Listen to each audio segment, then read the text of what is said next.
Hi, this is Willie Crawford, and I'd like to thank you for joining me on today's Facebook Live, where, as the description says just above my picture there, we'll be looking at earning a living working from home, but working over the internet, or you don't have to work from home, you work from anywhere. All you need is a laptop or your cell phone, for what I'm going to teach you. And today we're going to look at being a domainer, which is someone who buys and sells domains or otherwise invest in domain names. It's something that I do, and so I'm going to give people a few minutes to join, and then after we get some more folks joining, well, I'm watching to see who joins. I want to give people time to notice that I've gone live. What happens is when I go live, Facebook sends a message out, a notification out via Facebook notification saying that I've gone live, and it pops up in some people's windows, and the ones who want to can come over and join. And I like to wait until I see a few people trickle in before I get too into my topic, although it's been recorded and anybody can watch the recording later. And in fact, I will also record the Zoom.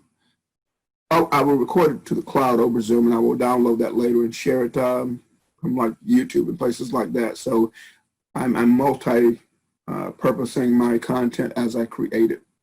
But again, today we're going to look at how I personally earn a living from buying and selling domain names, as well as buying a domain name, ranking it high in Google, turning around and offering it to a brick and mortar, usually business owner for rent. And I have a portfolio of those sites, and I get a monthly rent month after month from those folks. And so I do see a few folks joining me, and I'm going to go ahead and if you can hear me, I would appreciate you typing something in the chat box that says you can hear me, just so I know that I am going out over Facebook. I mean, I can see my video in the window there, but I can't hear the audio right now because I don't have my earphones plugged in. I don't need those plugged in right now. So if you would type yes that you can hear me, that would be a good thing. Okay, and I'm getting over a different channel that you can't hear me. So let me go ahead and continue. I'll be referring to my notes as I go along. And I'll begin with the disclaimer, which is that while I and many others that I know earn above average incomes domaining, some of us earn more in a week than some people earn in a year working a regular job, but I can't and I won't promise you that you'll earn a certain amount of money, or even that you earn any money from what I'm about to share with you. It's for educational purposes only, and not to be taken as professional advice. If you should need professional advice, consult with a person who's trained and certified in that space, basically. You know, you don't take medical advice from your brother-in-law unless he's a doctor. You assume all responsibility for the results you get from anything that you do with the information I share with you today. This is for informational purposes only. It's also not a get-rich-quick scheme. There is a learning curve, and there is some work involved. You know, if it was so easy that it was like magic, then everybody would quit their regular jobs and go do it. So there is a learning curve, but most of the learning, it's partly going to be through trial and error of what works. You need to take what I share with you and try it, and you're going to make little mistakes unless you study what others are doing that are doing the same thing, study their materials, and then follow step by step what they share with you they're doing. That'll prevent you from making a lot of mistakes. It'll shortcut the learning process. But even then, you have to put in effort. You know, I have a friend, or I had a friend, his name was Jim Straw, and Jim taught me as sort of like a mentor. Jim was worth, he was worth about, well, he was worth hundreds of millions, I put it that way, before I even met him. And he taught me, he said, you know, when you read something or study something and you understand it, you have knowledge. I know he said you have information. He said it's not knowledge until you've applied it and confirmed that it worked. At that point, it becomes knowledge. And he said, so most people gather information and they never, ever, ever turn it into knowledge by applying it. So again, I am going to share with you what I'm doing to earn an above average income buying and selling domain names, and also ranking and renting domain names. I warn you right from the start that when a lot of people discover what I'm doing, one of the first things they'll do, and I see Walter, who says I'm his hero, but Walter's a Marine, so he's my hero. And I see Felicia. Hi, Felicia. Thank you for letting me know you can hear me. I warn you that when people see how easy it is to go out and buy a domain name, actually often for under $1, and then turn around and sell that domain name for hundreds, even possibly thousands of dollars, or rank it in the search engine and rent it for anywhere from $50 to several $1,000s per month. There is a tendency to go out and just go crazy buying domain names, and that's a mistake, because it's very easy to buy a lot and get really excited, but buy the wrong ones. You have to, by trial and error to an extent, learn what domain names sell easily. And I will tell you that I focus on ones in the health and wellness niche. I focus on ones that are diet related. Those sell super fast. I focus on ones on topics like making money, spirituality, law of attraction, pets. There's certain topics that people are passionate about, and I buy domains on those topics. Some people spend more money on their pets than they do on their children. So, if you have a site related to pet, whether it's selling pet toys or pet medicines, or, pet foods, whatever it's got to do with pets, maybe a specific breed of dog or cat, people buy stuff that helps them to interact with their pets and enrich their pets' lives. So that's a good niche to be in. Golfers are passionate about shaving even like one stroke off of their score, and they'll spend lots of money on fancy clubs and training equipment and things like that. So golfing is a good niche to get into. At the same time, a niche like tennis, tennis players have a reputation for being cheap. I don't know why. So as I've looked at niches over the years, I've been told, build a site pertaining to golf, don't build one pertaining to tennis, But that's things that you learn. And so don't jump in too deeply at first. Take your time, buy a couple of domain names, and as you gradually get the feel for it, and as you actually sell some of your earlier domain names, take that money, take part of it and go out to a nice fancy dinner or whatever, if COVID allows you to in your area, and then take the rest of it, and you buy a domain name for $10 and you sell it for $100. Okay, you can go out with that $100 and buy 10 more domain names. So grow by reinvesting your profits. But you can take some of that off the top and pay a bill or whatever too. But it's profitable. But there's a learning curve, and I don't want you to blow a lot of your own money that you need to pay other bills early on. Okay, now. How I first learned about domaining was my friend Dennis Becker invited me to a seminar that he was hosting in Las Vegas, Nevada in 2009. He had called it the Earn 1K a Day seminar, and there he had about 10 speakers. One of those speakers was a guy named Gene Pimentel, and Gene got up on stage and he shared how he was making money buying and selling domain names.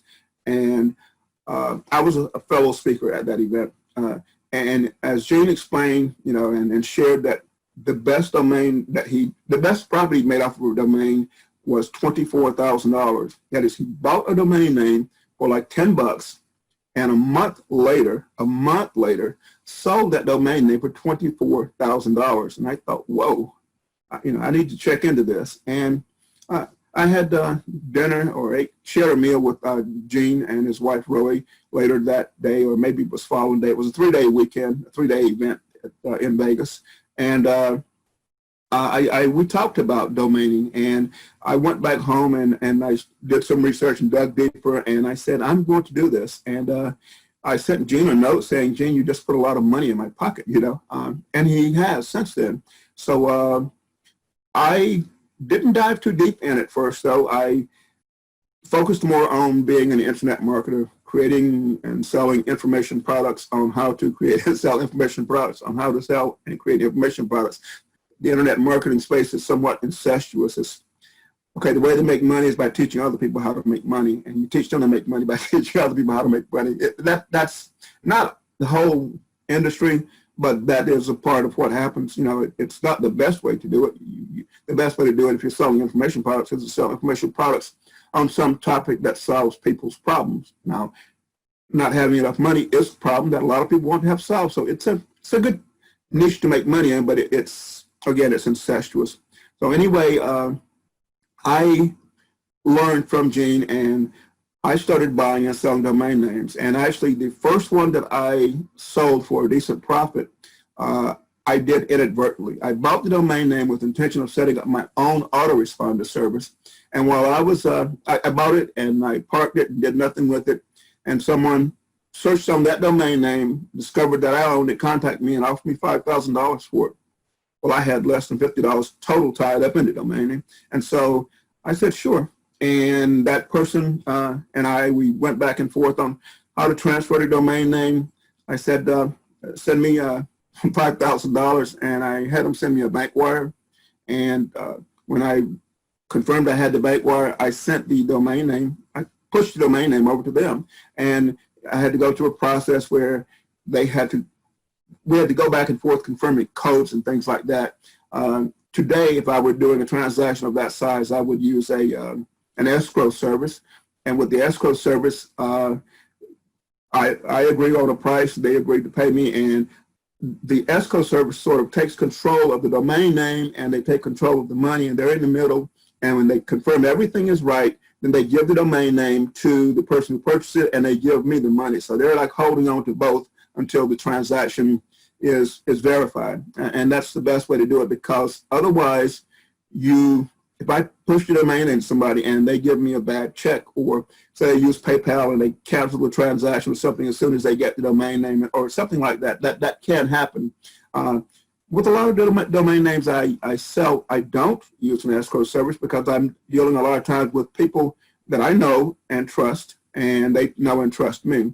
So I'll sell somebody a domain name for a couple $100, even a couple $1,000, and if I know them, I'll send the domain name right over to them, and they'll send the money to me, and we won't need that middleman, the escrow service. But a lot of registrars do offer escrow services, some for free, some they charge a small fee, but it's worth it for the added security of making sure the transactions, you're not going to get scammed. Somebody's not going to steal your domain name, and that they're going to get the domain name they paid for. So I mentioned Gene's training. Gene has a course, actually has 5 courses in one. It's in a bundle, and he named it Domain Profits Boss. And I want to give him the URL to go look at that at your convenience. I'll paste that into the chat window. Domain Profits Boss is, again, 5 courses in a bundle, and that bundle includes courses that teach you how to buy a domain name and sell it the same day. And I think that's called Same Day Profits.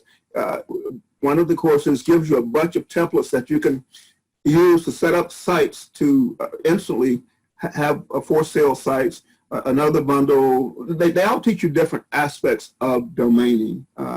One focuses on local domains, city plus an industry, and you lock down those domains, and I do a lot of those, and you can then either rent those out to business owners in that city. If I live near Destin, Florida, if I own Destin Cosmetic Dentist, for example, I could approach cosmetic dentists in Destin and either offer to sell the domain name to them or rent it to them. And, I would explain to them that the average person, when they're looking for a cosmetic dentist in Destin, they're probably typing in the word cosmetic dentist plus Destin or Destin Cosmetic Dentist. So that domain name is being searched on. And when a person searching in the search engine sees that pop up in their search results, they're more likely to click on that because it matched what they were searching for precisely. And so I teach business owners that, typically nobody's searching on your business name unless you're famous, or you're a name brand. And most domainers should not buy name brands or trademark terms, because then you're going to get sued for trademark infringement or cyber squatting. And you may win, but you probably won't if you go up against a large company like, I don't know, Coca-Cola or Toyota. They have deep pockets, and your web host is just going to give you, or your registrar is just going to give your domain away to that business, and they may even sue you for harm to their brand. So don't register domain names that are trademark terms or name of a business typically. But if I look at, okay, there's dentists in Destin who have named their business after the dentist or something else like that, maybe Emerald Coast Dental Clinic or something like that. So they know that their customers are still, if they're in the vicinity of Destin, typing in the search engine Destin dentist or cosmetic dentist or whatever. And actually, they don't even need to type in the city name or location. Most browsers can use the IP address to tell where you're at. So most web browsers and cell phones know where you're at, and they will automatically look for businesses near you if you just type in a search term that doesn't even include the city. But it's good to target, to me, the city name plus the niche. And I see Mary has joined us. Hi, Mary. It's good to see you too. So let me look at my notes again so I stay on topic and don't ramble on too long today. I gave you that link to go and check out Gene's product.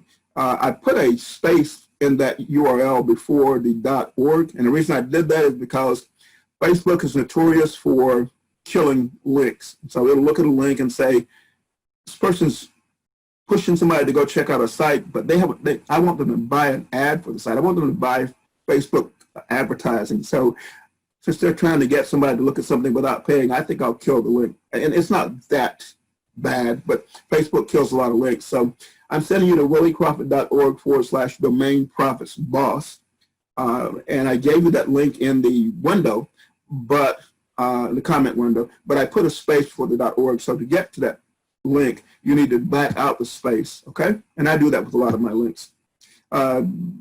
Gene's training is what I went through when I learned, or what I went through about 5 times actually to really master the topic of domaining. I'm the type person that if I'm going to learn something, I learn it. And the way I learn it is, I don't say I don't have time to read all these ebooks or watch all these videos. I block time in my schedule, and with Gene's training, I set aside, it was 5 separate courses. I went through all 5 courses from front to back, every single video, and I had a yellow legal pad, and I made notes to myself as I went through it. And those notes were things that I wanted to do, sites I needed to check out, and I went back, and some of those I scheduled, I put that on my calendar. I use Google Calendar, which is free. I put them out on my schedule. I scheduled that, and I scheduled time when I was going to go back and go through the videos again. And I did that enough to where the information in Gene's videos, in his training, is now my knowledge. I think it was my friend Mark Joyner who, well, it was Chris Knight, I think. Chris was talking about writing articles to go on his site, which was, I can't remember the name of the site, that was a big article directory. And he said, your articles can do quite well and pull in a lot of traffic, but don't be just posting private label rights articles without changing them. He said, rewrite the article, and he said, inject a bit of your own DNA into the article. And I don't know where I was going with that, except you need to make things unique. And that's it. I studied Gene materials, and I learned them, but they at a point became so ingrained in my thinking process. I learned Gene's thought process because he shares it in his videos, that it became my way of thinking. When I read a book and I really like the book and I get motivated by it or learn something from it, I'll read that same book several times until that book is a part of my thought process. And I will question certain things that I read in there, and I'll take the parts that I agree with, but it becomes a part of me. And it's the same way with learning something like domaining. I put in my notes, so what is a domainer? It's just somebody who buys and sells domain names or invests in them in other methods, like buying them and then renting them, or just buying them and holding on to them until they increase in value enough where they can sell them for a pretty penny, or they can even trade them for other things. Some of the things that you can do to increase the value of a domain name if you buy it and as you're holding on to it, you could actually set up a redirect or something on that domain name to point to an affiliate product. And while you're waiting for a buyer to buy the domain name, you're making sales of that affiliate product. Now, what that does is when somebody approaches you and they make you an offer on a domain name, you can say, well, here's the money I'm already making from this. Every month I make $200 from the sale of this affiliate product.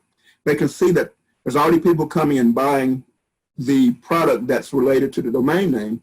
You can also do things to build up traffic to the domain name. For that, you set up a website and you push traffic to it from the search engines using all the different traffic generation methods. And then you can show that potential buyer, look, this domain name is already getting traffic. And, so you're stepping in front of that traffic. You can redirect it to whatever project you want, including doing a 301 or whatever it is, redirect, where you go right to your registrar and say, whenever somebody clicks on this domain name, send them over to a different site. And you can do that in a way where it doesn't affect the search engine ranking of the domain name that you own. So you're redirecting your traffic, your clicks, to somebody who's paying you to do that. You're selling traffic, but they're buying it because you can show them that you're getting X number of clicks. Okay, 90% of the domain names I sell, probably 95% of domain names I sell are what we call naked domain names. Those are domain names I've done absolutely nothing with. I bought the domain name because it struck me as something of value, and because it fit in with a current event or some problem. People go online and look for solutions to their problems, and we as an aging population, I speak for myself because I turned 61 not too long ago, we have little aches and pains that, arthritis and high blood pressure and all these things that can lead to stroke and heart attacks and whatever, or dementia. And so we go online saying, how can I prevent these things from happening to me? And I've learned not too long ago that the biggest thing you can do is probably change your diet and stop putting all these poisons in your system. But we are creatures of habit, and most of us aren't going to give up the foods that we like the taste of for things that are healthier. So I purchase domain names that have to do with, how do you get rid of gout pain or prevent gout reoccurrences? How do you deal with, high blood pressure naturally? So you're not, modern doctors, modern medicine teaches doctors not to cure illnesses, but to mask the symptoms. So they don't plan on you coming off of medication when they give you a blood pressure medication or diabetes medication. They plan on you taking it for the rest of your life. And yet I go, why aren't you treating the symptoms? And so when I look at domain names, I'm looking at, okay, what's a big problem that a lot of people want to solve? And when I see a domain name that strikes me as ideal for that, I grab it. And then I turn around and I offer it for sale. And I've had days when I've sold 40 domain names that I purchased for $8.99 each and turned around and sold them for, some of them for $100. Sometimes I go as low as like $20. Sometimes people offer me $500, $1,000. And it's really, the value of a domain name is not based on what you paid for it. The value of a domain name is based on what someone's willing to pay you for it. What is it worth to them? So it's your ability to show someone potential uses for it and show them the value of it, but it's really worth, anything is worth what someone's willing to pay for it or what you're willing to forego in order to hold on to it. So if somebody offers you $500 for a domain name and you went somewhere and read that it was probably worth $5,000, and so you say, no, well, to them it's worth 500, but they're negotiating, they're putting out feelers, and they want you to come back probably expect you to come back with a counter offer. But if you say no to 500 and they say, okay, 1,000, you say no, well, that says that you value the domain name. It's worth more than $1,000 to you. But even if you just spent $10 on it, and you can actually, you can actually get into this business. The minimum cost to get into the business of buying and selling domain names is less than $1. And that's because registrars like GoDaddy often offer coupon codes. And with those coupon codes, you go to GoDaddy, and it's usually for new customers. You go to GoDaddy, you open up an account, and you enter the coupon code when you buy that first domain name. And sometimes that coupon code gives you the domain name for less than $1.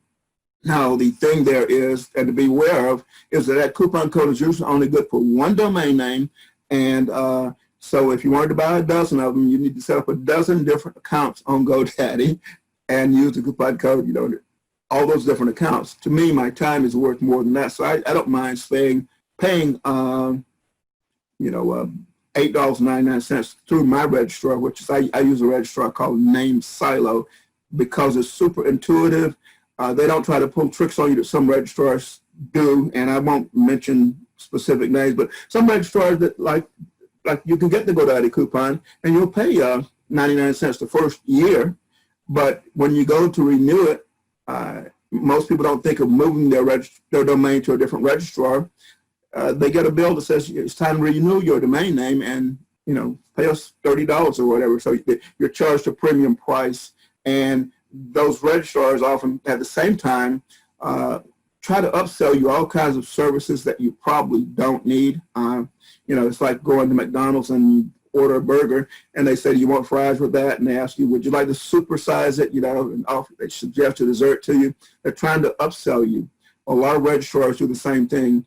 Name Silo doesn't try to upsell you, and Name Silo doesn't increase your price that after the first year. If you're going to hold on to a domain name past the first year, or whatever period you registered it for, then you lose possession of that domain name. You lose control of that domain name if you don't renew it.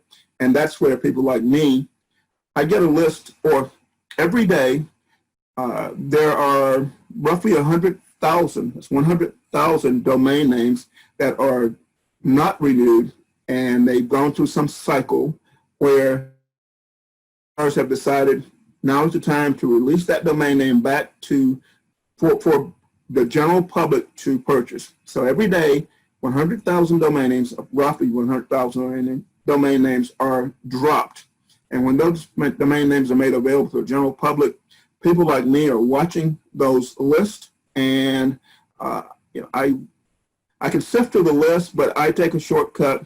My friend and mentor, Gene Pimentel, he knows how he does it, but he somehow sifts through the list, and he comes out with his top 300 recommendations, somewhere around 300. He does this 4 or 5 times a day, and he sends an email out saying, here are my picks for the day. And all of those, based on his experience and historical data and things like that, he says all those are valued at least $500. And so the first thing I do every day is I look for Gene's email, and he charges for a subscription. He charges $5 a month, which is very, very reasonable. His list is called Name Snagger, and I'll post a link to that somewhere below in the conversation here after I finish the discussion. But I grab domain names that are on Gene's list first. And then if I want to, I can go and look at the larger list. And the thing is that when the lists come out every day, when the domain names are dropped every day, what happens is there's a cycle. If you own a domain name and you don't renew it, your registrar is going to send you an email, 2 weeks in advance, a week in advance, a day in advance, saying your domain name's up for renewal. If you didn't authorize auto renewal, or if you authorize it but there's not enough money on your credit card or whatever to pay that fee, then they tell you, your domain name's about to expire. And then after it expires, there's still a period when you can renew it for the same price. it differs from registrar. Sometimes it could be a week, sometimes 2 weeks, sometimes a month probably. And then after that, the registrar sort of holds on to the possession of the domain name still. And you can still renew your domain name, but now they charge you the basic registration fee plus a premium. And so they may say, okay, you can still renew the domain name, but now you're going to pay the $10 a year, which is the norm, plus a premium of $70, $80 to reclaim your domain name. They're still saying if you really want it, you can get it back. And, and then after that period, then they turn around and say, okay, we've given you plenty of time to reclaim your domain name if you really wanted it, and you didn't show that you really wanted it, so we're going to sell it to the general public. And that's when they're dropped. And that's when lots of people are watching for what's dropped, because there are subdomain names in this list of 100,000 that probably are worth thousands of dollars, and they're fast, they can grab them. Some registrars are also watching these lists, and what they do is they snap up the list, and they take the list, take domains from the list, and they list them in their auction sites. So you may see a domain name listed, and you go to your registrar and look for it, and your registrar may say, sorry, that domain name's gone, but maybe you can still get it. And there's a link you click on, and that link, when you click on it, will show you what somebody somewhere has listed that domain name as available for sale and what price they're asking. I do that myself. That is, when I buy a domain name, I'll often write in my registrar, as soon as I've bought it, I'll list it for sale, and I will put the asking price so that when somebody else looks at that list of recently expired domain names and they come across the one I just purchased and they click on that, check to see if that's available, they'll be told by their registrar it's not available, but it's maybe you can buy it. And there's a link there they can click on, and it'll say, contact this agent who sometimes people hire, or here's the asking price for it. They'll give a buy now price, which I name a lot of times. And so I buy a domain name for $10 or $8.99, and I list it for sale for $300. And somebody reads the same list that I just read, or looked at the same site, which has a database of recently expired domain names, and they see the one that I just bought, and they try to get it, and they go, darn, it's gone. But they see a button that says, maybe you can buy it. They click on the button, and it says, yeah, you can buy it, but it's like $300.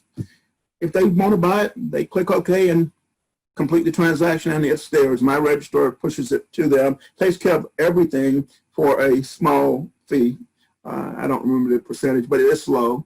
You can take those same domain names, list them in marketplaces that are set up, and their primary purpose in being set up is to allow people to buy and sell domain names. And some charge you a listing fee, some don't. The ones who don't, they make their money from when you sell it, they charge you a small percentage of the sales price. And almost all of them charge you a percentage of the sales price when you list it. The only one I know that doesn't do that is a site called Meta Domainer. And there you have to be a member of the site. I'll track down a link for that and put it in the chat window or the comment window too after I finish this presentation. I want to know what questions you guys have. I see David Spencer says there are so many extensions now. What do you think about the best ones to focus on? It's a good question, and I focus almost exclusively on .coms. And the reason is because when somebody thinks of a domain name now, they almost all automatically think of .com. I mean, it's like you listen to somebody talking on the radio or whatever, and they'll go www. and they'll go .com. And if you go to a search engine and you type in some search phrase, like if I found destinfishing.com. If you go to the search bar and you think you're searching, I'm sorry, you go to the address bar even on your browser, and you think you're typing into a search box, and you type in Destin Fishing, that browser is probably going to default to show you returns for destinfishing.com. Browsers will automatically do that. When you go to a search engine, if you type in a search phrase, a search engine is going to show you websites that use that search phrase too. So, and they will default to the .coms first. So .com is the one that is generally generally thought of as having the highest value. It's the easiest one to resell. It's what more people are interested in. I do own some .orgs, like WillieCrawford.org. .org sounds official. It sounds authoritative. So some people go, wow, this must be some big multinational organization or whatever, you know, and so that lends it a bit of authority. The others I don't bother with so much. Many of them nobody looks for, or very few people look for. Some are country specific, and so like I did a presentation tonight where I mentioned outsourcing to the Philippines, and I gave them a jobs board that ends in .ph. Well, only people who are in the Philippines are supposed to be able to buy those extensions in a lot of cases. A lot of countries have country codes, but some countries will allow people from any country to invest in their country codes. And you have to be careful with extensions like the .ly, that used to be tightly controlled by Libya. And so even if you use a URL cloaker like bit.ly, bit.ly, Libya had people who used to monitor those links, and if they saw a link pointing to something their government or their censors found objectionable, they could kill the link. I mean, I don't think they do that anymore, but you know, you need to know what country or what organization controls the top level domain or the extension.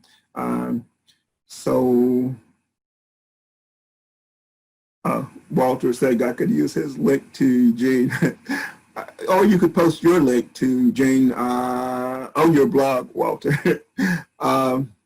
See, I'm not seeing any more questions. What I'm going to do is offer you guys, because I've already gone 40 minutes, I'm going to offer you a free report, if I can find it. The report I've titled, How I Routinely Turn an $8.99 Investment into $100, $500, even several $1,000s. And the short answer I've already given you to the question raised by that title is I buy and sell domain names. I pay $8.99 for a domain name, and I turn around and sell it for $100, $500, sometimes even thousands of dollars. So my free report, which I just gave you a URL to a forum hosted on Aweber. All the form has is a space for your name and your email address. When you fill in that form, my autoresponder system will automatically send you a download link. It's a direct download link. You just click on the link and you download a PDF that I updated 2 months ago. I'm going to read back through it today and maybe even update it even more, add some supplemental notes. But you can download that for free. And that does add you to an autoresponder, which I have no other messages scheduled to go out to anytime in the near future. But if I come across something that pertains to this topic that I think you'd be interested in, I reserve the right to send you, here's some more information on buying and selling domain names, maybe an article I find or another ebook that I want to give away for free or something like that. So I'll just fill in your name and an email there, and within a minute you should get an email from me, from my autoresponder, and what is it? The subject will say, thanks, here's your download, and in the from field of the email will say Willie Crawford. And if you don't see that in 3 to 5 minutes, because not all autoresponders, not all emails delivered instantly, it may hit some node in traveling to you that's slow or whatever. If you don't see it within 3 to 5 minutes, look in your spam folder. Maybe your email, your internet service provider filtered it to spam for whatever reason. And if you still don't see it, you can reach out to me via Facebook Messenger or whatever means you want to say, well, I didn't get the free report that I requested. I really want that, and I'll get it to you. Okay. Let me look and see what other questions I have. Matthew is asking, what percentage of your domains do you do as a straight redirect, and which do you do SEO for and sell the leads to companies? My goal as I move into semi-retirement is to have an insane number of websites that I'm renting to companies. So the ones that have typically a city name plus an industry, Fayetteville carpet cleaning or Fayetteville transmission repair or something like that, those I want to rent to businesses and either rent them directly to the business or generate leads. And you can configure a site so that it encourages the visitor to the site to fill in a form that requests more information. You can have it configured so that it sends somebody over to make an appointment for a follow-up with the business, or to schedule an appointment if it's like a barbershop or something like that. Can tie directly into their scheduling software, or a restaurant. Or it can there can be a button that's a click to call button on the website, and that would push them to a phone number, and that phone number would be a number that the business know is sending the lead directly to them. There's a lot of ways of selling the leads, and that's what I prefer going for, because if I sell the website, I get the one-time money, but if I get somebody to lease or rent my website, if I'm delivering, and what they want me to deliver is leads to them, if that cosmetic surgeon or I don't know, realtor, knows that they're getting just a small number, just a small trickle of leads every week or every month, it's worth it to them, because a car dealer or a realtor spends a lot of money just to get one lead and then to turn that lead into a customer. It's worth it to them. A realtor in some locations, they'll get like 6% of the sales price of the house as a commission. If they didn't list the house, they've got to split it with the listing agent. The selling agent has to split it with the listing agent. But you sell a $300,000 house, that's not too shabby, and so it's worth a lot for them to generate leads. I direct probably about 5% of my domain names I'll direct to through an affiliate link to a product. So if I'm selling a product on, I don't know, stopping hair loss or regrowing your hair or whatever, I'll find the product on ClickBank on that topic, or I'll find some nutritional supplement or whatever, and I'll redirect. When somebody types in that URL, they'll be sent directly to buy a product most of the time. I do about 5% of my sites that way. I don't know. A lot of them I buy just to sell. I don't, it's for a quick turn, a quick profit. So I'll buy the site and list it in a number of places, to include on my own site, which I have a web page that I list a bunch of domain names that I have for sale, and I update that several times per day, because every day I'm making sales of domain names that I have, because that's my focus. So, I go out and I buy domain names for whatever price, but a lot of them for $8.99. I turn them around and list them for sale, and I tell people how they can appraise the value of the domain name by going to something like GoDaddy's free appraisal tool, which if you type in domain name appraisal into Google, it'll show you a page where you can go to GoDaddy and get a free appraisal, or type in GoDaddy domain appraisal. That's GoDaddy domain appraisal into Google, and Google will show you the URL that you just click on the return, and you go over there, and there's a form that you drop your search term, you drop your domain name into, and it gives you what it computes the value of that domain name to be. And it's basing that off of things like the extension. Again, .coms are worth the most. It's looking at the number of letters in a domain name. It's looking at the words in that domain name. It's looking at what similarly structured or named domain names sold for recently. And it's just giving you a WAG, or which in the military we use that term all the time. It stands for wild ass guess. Because the algorithm of these domain valuation tools that are machine generated valuations, they can't consider a lot of factors that a human could, such as what's happening in the world today. I mean, I guess you could change the algorithm at GoDaddy to take into account the COVID, but that changes every day.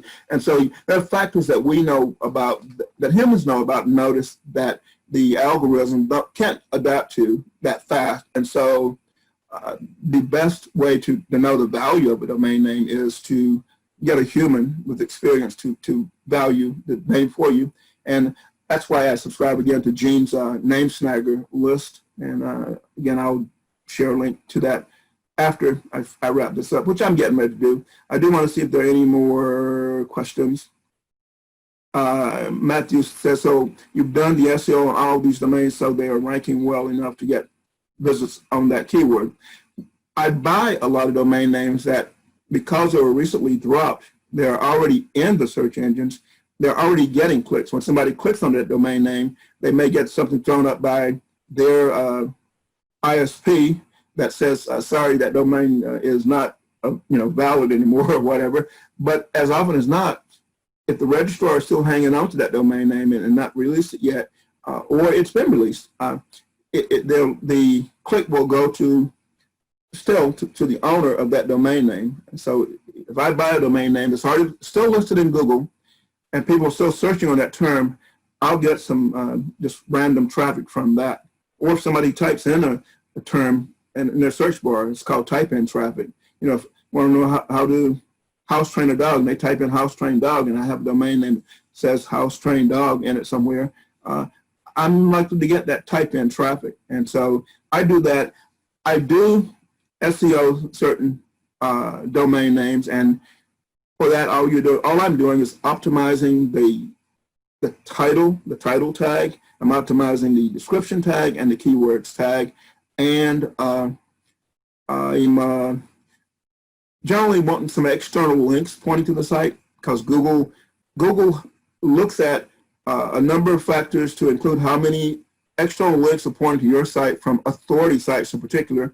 And they do view Facebook and Twitter and some of those sites and YouTube as authority sites. So I make sure I have links pointing to some of my domains from Google, from LinkedIn, from Facebook, from YouTube. And with YouTube, I often will post a short video that is on the topic. And in the video description, I include a link to the website. Google owns YouTube. Google spiders YouTube constantly and shows favoritism to YouTube because it's their family member. And so just a link from YouTube to the website will make Google go over and take a look at the website, typically within a matter of hours sometimes, if they haven't already indexed the site. So yeah, I do some little things, but when I'm looking at ranking a local website, a lot of times the competition, the other people who are trying to rank for those keywords aren't very net savvy. They're business owners running a brick and mortar business who don't have time to spend hours and hours and hours studying search engine optimization. So they're as likely as not to name their domain name after their business, which a lot of times is their personal name. So who's looking for Joe's house painting? Nobody's looking for Joe's house painting, probably, unless they just know Joe. So Joe names his domain, his website, Joe's House Painting, and nobody's looking for that. And he puts in some description that says we've been in business for X number of years or whatever. But somebody in a certain town is looking for a house painter. They may look for, Baltimore house painting, a Baltimore house painter. They're looking to replace a roof. They look for, Philadelphia roofers or roof replacement Philadelphia, something like that. So they're not, the business owners aren't usually that savvy in thinking, okay, somebody who's looking for what I have to sell or offer, for somebody looking for a solution to the problem that I solve, what are they typing into the search engines to find me? That's what the URL to that domain name should include, some of those words, or the exact phrase is even better. If somebody types in, cosmetic dentist Destin, and there's a website with that name in it, and the title right across the page says cosmetic dentist Destin, that person sees that and they go, that's what I'm looking for. I just typed that in the search engine, it popped up right at the top. So they're more likely to click on that link. And so there's something to SEO, but it's not something I obsess over, because a lot of times I just want to buy a domain name, list it, sell it, and make 20 times my money or whatever. David Spencer says, so do you use their own email autoresponder, or do you set that up for them? When I rent to some business, if they have an autoresponder and they give me the code, I'll put it on my site. the site I'm running for them. In that case, they don't always know that the query is coming from my site, but when they see an increase in queries, that sort of tells them that if they were seeing only a growth of 10 new subscribers a week, and all of a sudden they're getting 100 new subscribers or 1,000 new subscribers a month, then that tells them they have to ask, what did I change? And so it's something you work with the business owner. A lot of business owners don't know what autoresponders are, and you explain that to them, and you say, let me set you up with one. And at that point, you can be an affiliate for the autoresponder company. So you're renting them the website, and you're also setting them up with services that you're in a commission off of on the back end. There's nothing unethical about that, as long as you know that the product that you're also recommending to them, that you really believe in, that it's in the best interest of your client. But there's absolutely nothing wrong with recommending goods and services that will make their lives better, easier, more profitable, healthier. Any other questions before I end this? I think I have another appointment with a consulting client in like 10 minutes. Hey, since I don't see any more questions, I would like to thank you guys for tuning into this. I don't know when I'll do the next one, because what I want is for you guys to maybe send me some questions or comments and suggest a topic for another one on different ways to make a living over the internet using internet technology. But I don't have one firmly in mind for a next Facebook Live, so I don't know when I'll do the next one. But I'll let you know. I'll post on my timeline. I'll let my newsletter subscribers know. With that, I'm going to ask you, if you found value in this, to share it. Several people have already mentioned that they've shared it with their audiences. They will appreciate it if there's value in it. And you can come back and watch this on my timeline as often as you want, but you can also share it. And with that, I thank you. And I invite you guys, encourage you guys to enjoy the upcoming weekend. I'm thinking, woohoo, it's the weekend. Except that, and our beaches are open here in this part of Florida and everything. Matthew asked, do I have a compilation of these recordings? I do have I do have all the recordings that I've done over the last 2 weeks that I recorded over Zoom and downloaded them from the cloud, and I have them on my hard drive. I haven't decided exactly what I want to do with them yet, but I'll get back with you on that, because I did plan on repurposing them. They're still all available on my timeline, but it's just different places. But yeah, I've downloaded them. Some of them I've done some minor editing to clean them up. If I was coughing or was long pregnant pauses or whatever, I cut some of that out to make it less of a pain to watch or listen to. But with that, let me go ahead and wrap up so I can run off and get ready for my next call, which is a consulting call. You guys have a wonderful rest of the day, and go out and enjoy life. Practice proper social distancing and all that, but don't let fear keep you locked up in your house. Take care.